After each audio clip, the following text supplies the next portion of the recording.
Every night for weeks, Daniel had the same dream. It started innocently enough. He would find himself walking through a familiar park. The sun setting in the distance, the air would feel heavy, thick with something he couldn't quite place. Soon he'd hear footsteps behind him. He would turn, but no one would be there.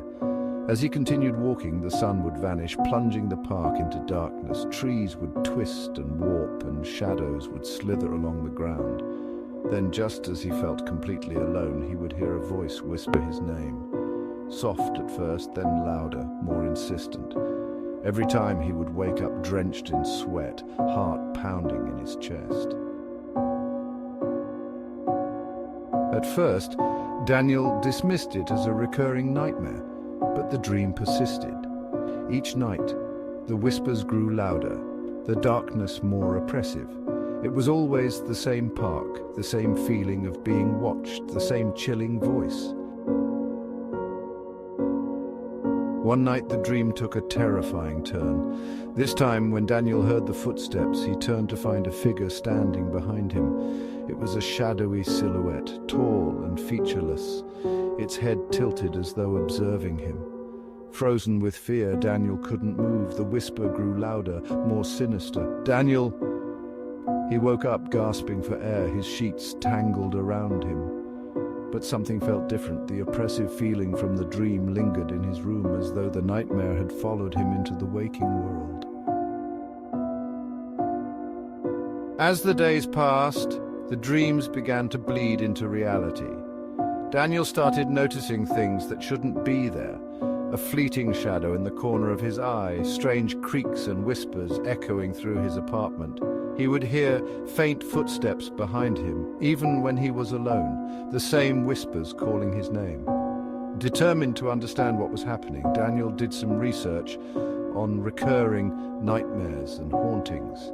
The more he read, the more convinced he became that something supernatural was happening. His dreams were no longer just dreams, they were warnings.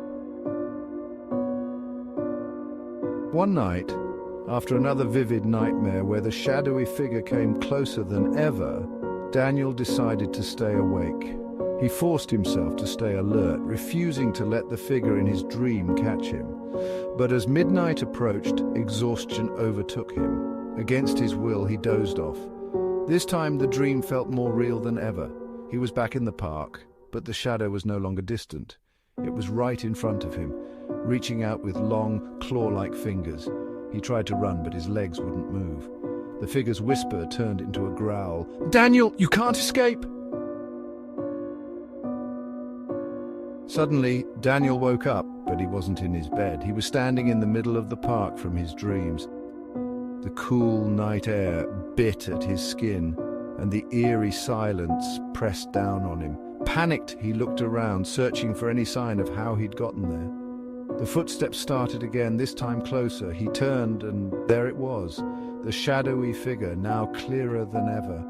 It was no longer just a dream. It was real, standing only a few feet away, its head twisted unnaturally, the hollow darkness where its eyes should be locking onto him. Terrified, Daniel ran. He sprinted through the park, but no matter how fast he moved, the figure was always behind him, its whispers growing into a deafening roar. The trees closed in around him, and the darkness swallowed everything.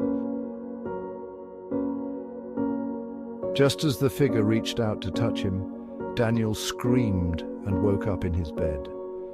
His heart raced, but something was wrong. His room felt colder than it should have, and the air was thick with dread. He glanced toward the window and froze. The shadowy figure from his dream stood in the corner of his room watching him. Its presence was no longer confined to the nightmare. It had followed him into the real world.